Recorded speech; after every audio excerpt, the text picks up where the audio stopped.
I've been asked to cook at Leobo Private Game Reserve. It's owned by British IT millionaire Rory Sweet. I have absolutely no idea who I'm cooking for, but I know they have massively high expectations. And every time I cook at Leobo, I feel like I'm cooking for James Bond in the bush. Before I head up to the lodge and crack on with tonight's supper, I got an amazing opportunity to chill out here on the hippo deck. You can't ask for a better breakfast spot. Raging hot pizza oven, nice hot cast iron pan.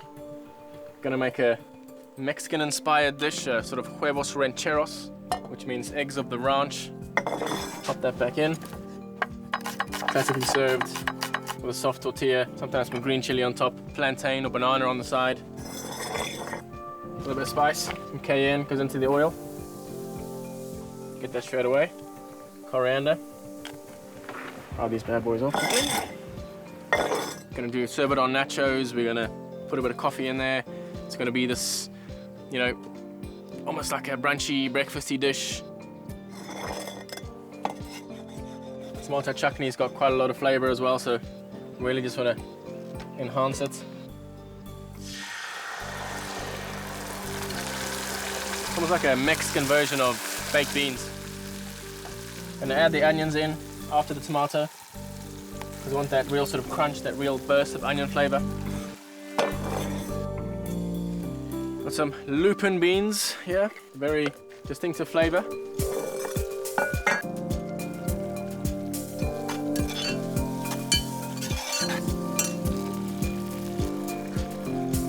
Something that the cowboys used to do. Cook a lot with coffee. I don't think they had pizza oven, but they used to cook on a lot of open fire. It's gonna stoke our fire. It's like turning the gas up on your stove. Just to freshen up the dish. Got the beautiful almonds. Gonna top it with a little bit of red onion as well, just for that special crunch. Last little touches, a little bit of lemon.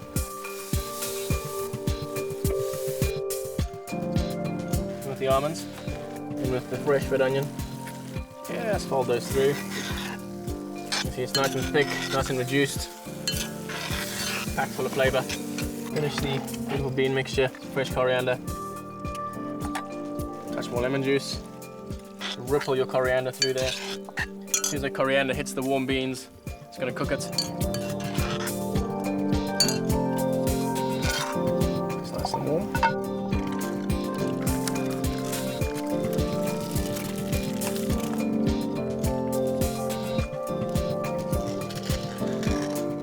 Puree on the cutting board.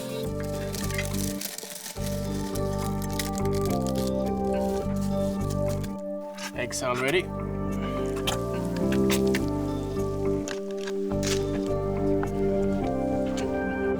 Grand finale on the limpa beans, a little bit of cheese.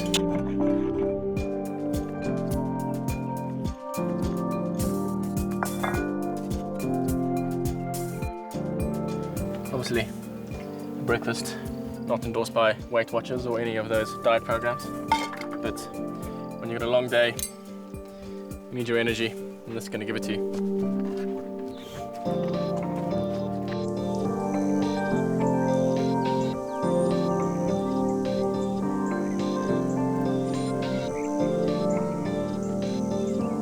Remember, for all these recipes, www.neillanthony.com.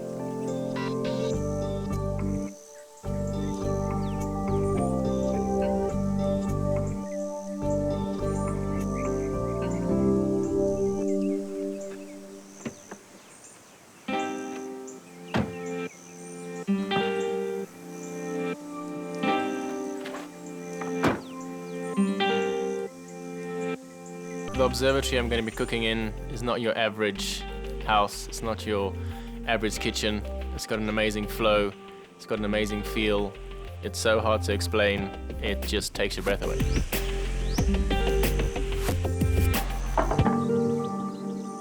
What you got for us today, mate? Well, I got some nice fresh impala fillet. So it comes from one of our local farmers here in the area. On your neighbours? Yeah, not direct neighbour, but in our community. It's always good to have a friendly meat community. Yeah, no, definitely. Definitely some good produce we get from him. Yeah, I'm sure you just chuck it straight in a briner. Yeah, quick flash fry. That's the way we do it. I'm just going to do this with a couple of baby beetroots, maybe some baby carrots. Yeah, that sounds great. Yeah, that's all right. Anyway, mate, I'm going to get cracking on this. No, perfect. You go and do some fishing or something. All right, definitely. Want some fish next time, yeah? Yeah, definitely. Enjoy.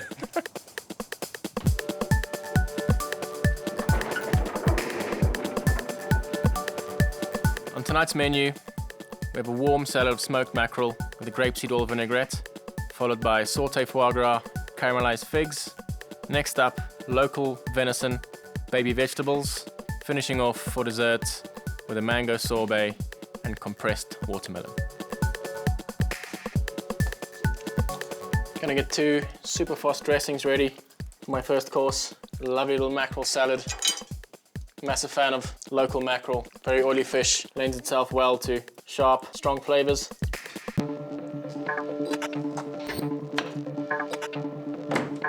Take my mackerel out just to come to room temperature. You never want to serve fish straight out the fridge, especially smoked fish. They're out, you'll stay out a little bit longer. A nice scoop of mustard, grapeseed oil, quite a neutral flavored oil. You know, we don't want to overpower the mackerel. We just want it to sort of sing and come to life.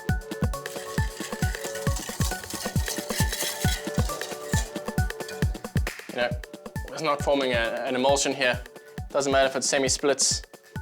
We're going to be dressing our leaves with it. Really love making salad dressings in big bowls, because then what you do is then just take your leaves, pop them straight through the dressing, and you get a really nice even coating without bruising the leaves too much as well. So that's dressing 1 out the way. Dressing 2, cultured cream.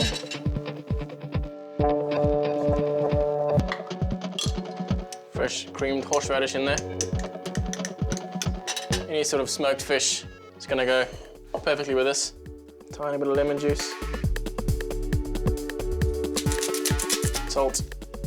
And then just sort of gently caress it in. Doesn't need too much pepper in here. Horseradish is quite peppery. It's an amazing dressing. Goes well with beetroot salads, with a large array of dishes. 1 more out the way. Have a pan. Pan on.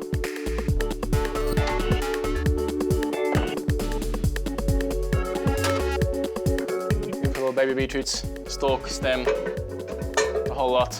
Just a little bit of seasoning. Couple of sprigs of thyme. The only way to tell if a beetroot is ready is to stick a sharp knife straight through it, and if it goes straight through, then you're good.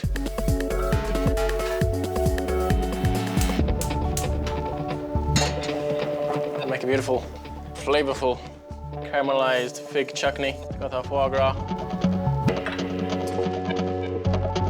While that's caramelizing, cut up some figs.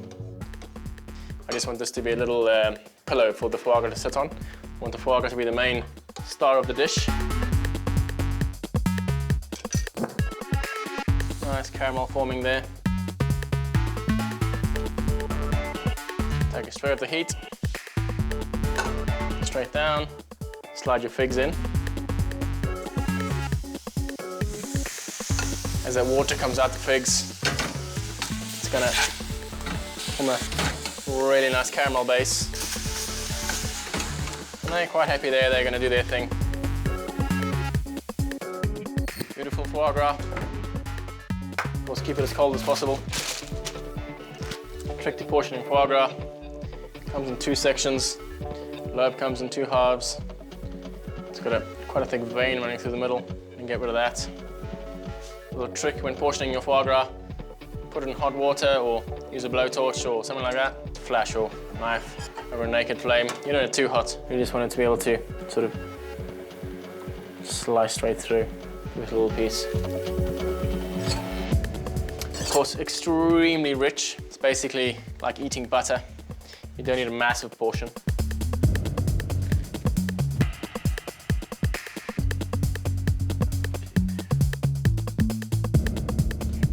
Foie gras back in the fridge, nice and chilled. I keep mine uncovered, almost forms like this little sort of tacky layer on top, so it's easy to cook afterwards.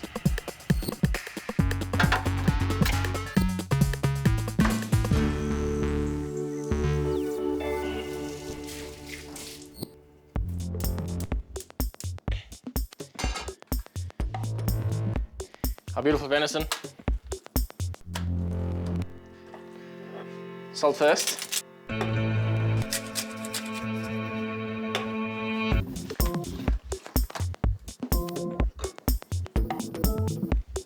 Nice big pans as well.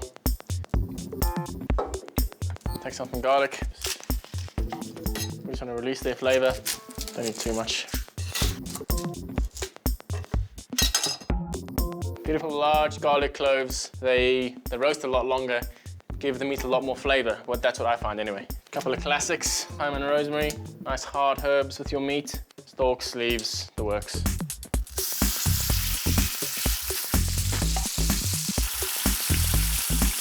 Very important, get your meat in. Don't go shaking it around, don't go turning it already. You know, just let it be for a couple of seconds. Let it form that crust. Starting with the aromatics. Always nice working in the kitchen with a bit of freedom. Lovely room, lovely space.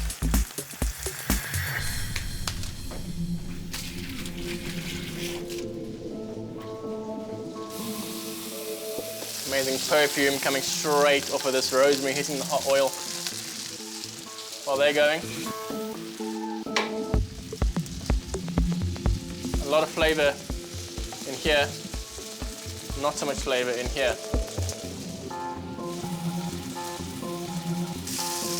Quick look. We're after.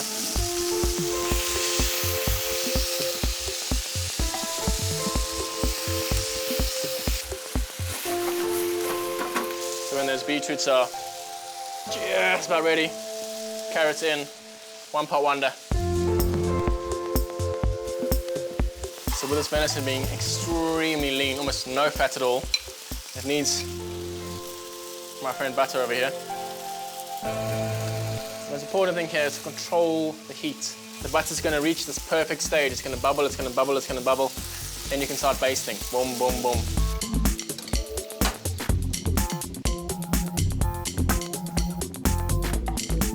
One of the most crucial parts about cooking meat is resting it, almost for as long as you've cooked it.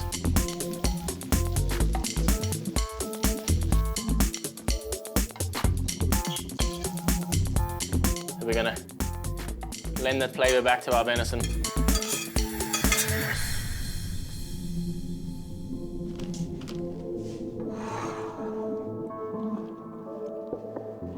Got my lovely seedless, fresh watermelon. Very, very fresh, cooling dessert. Just some lime. Give it a little squeeze before it goes into the bag.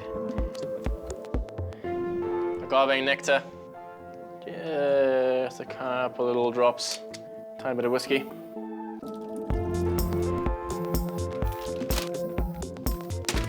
Lay it as flat as possible in your machine. You don't want them to squish each other in.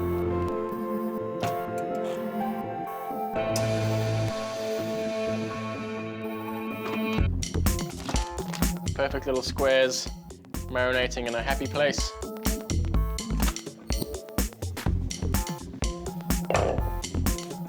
Very delicate little leaves. Last second, straight into our already dressed bowl. Don't bruise them. Delicately fold them through the dressing. Form a nice little base. Perfect little start to the evening.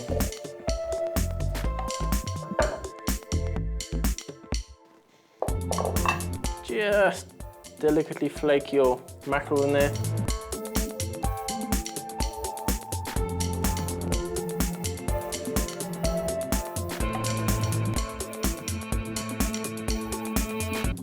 Just a couple little ruby red cresses. Pretty it up a bit.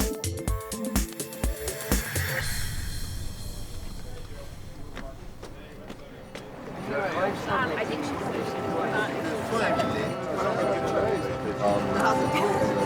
Smoked mackerel, horseradish. Thank you so There much. we go.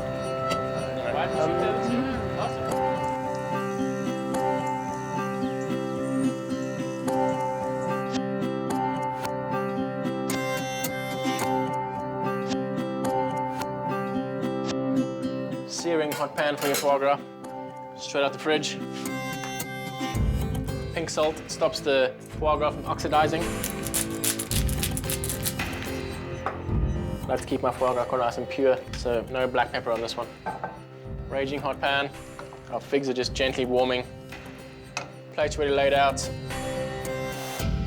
Macadamia nuts, nicely sliced. Might create a nice little snowflake-like bed for our foie gras.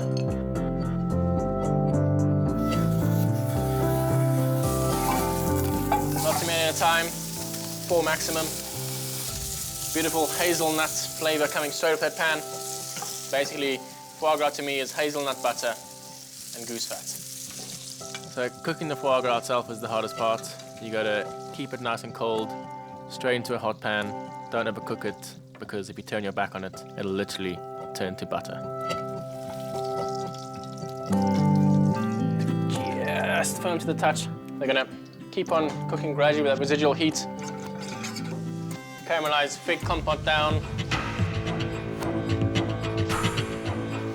Just really delicately nestle your foie gras on top. It's perfectly cooked. It's not split.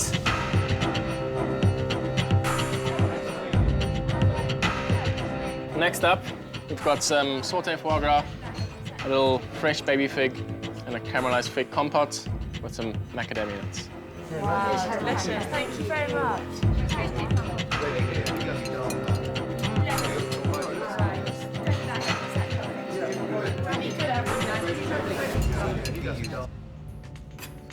So our beetroots are out. Peeled them while they're nice and warm, rub the skins off. We've got our little beetroot poaching liquid in there. Waste not, one not. Baby carrots, skin, everything straight in. It's gonna give our carrots a little pink hue. Gonna match our beetroot, our venison. Take all our resting juices, full of flavor. Garlic, thyme, rosemary, butter, venison. Warm this back up to our oven.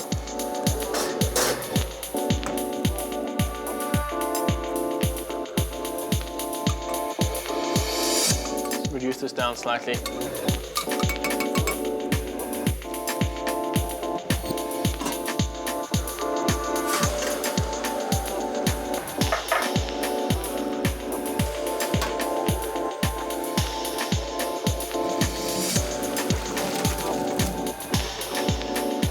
Warm carrots, warm beetroots.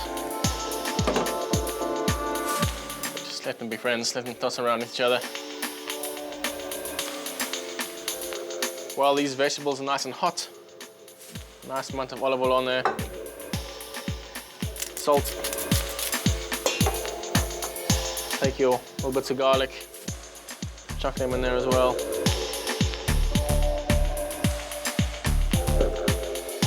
Form like a little boundary, makes like a little moat for your sauce. With your beetroot. Lay down a nice little bed of cress. Taking the venison back to its roots.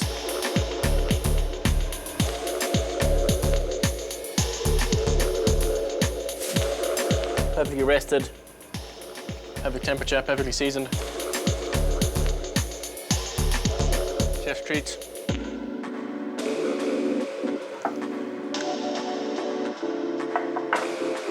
There's an old school method, or there's an old school thought of always doing things in 3s, 5s, or just call it uneven numbers.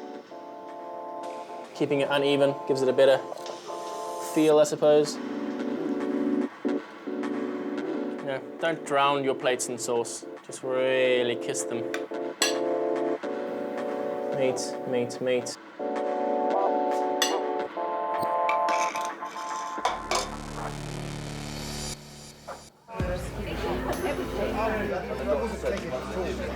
Next up, guys, we've got some local venison, baby beetroots, baby carrots, and a Dijon mustard sauce.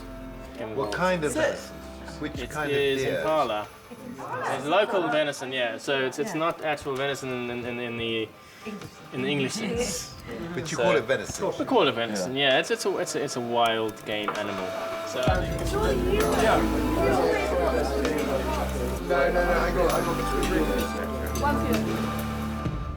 very quick and simple dessert, sugar-free, fat-free. Pass some frozen mango through your juicer. Comes out like a little orange worm.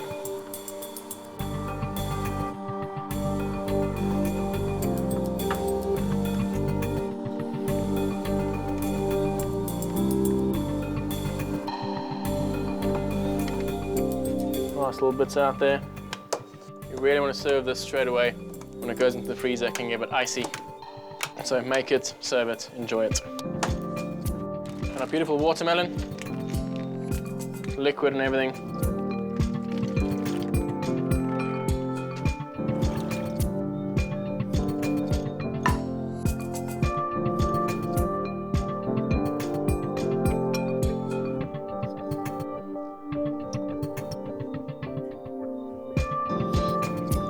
Always when scooping ice creams or chantilly's or any sort of creams, sorbets, dip your spoon in some boiling hot water. Makes it very easy to get this whole little cornally, chefy shape.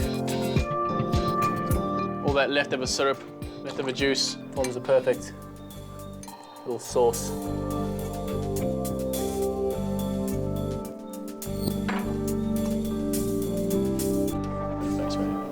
Final course is compressed watermelon and fresh mango sorbet. Wow. Made from nothing but mangoes, sugar-free, everything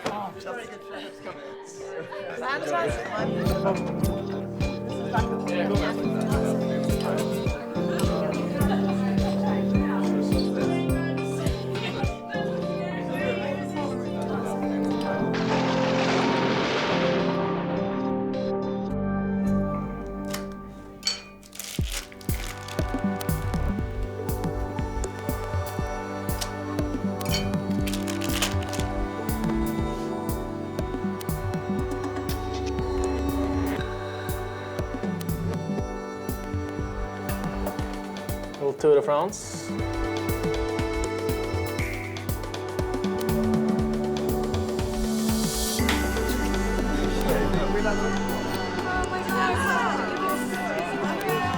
Two or three slithers. Do you like some? Two or three slithers.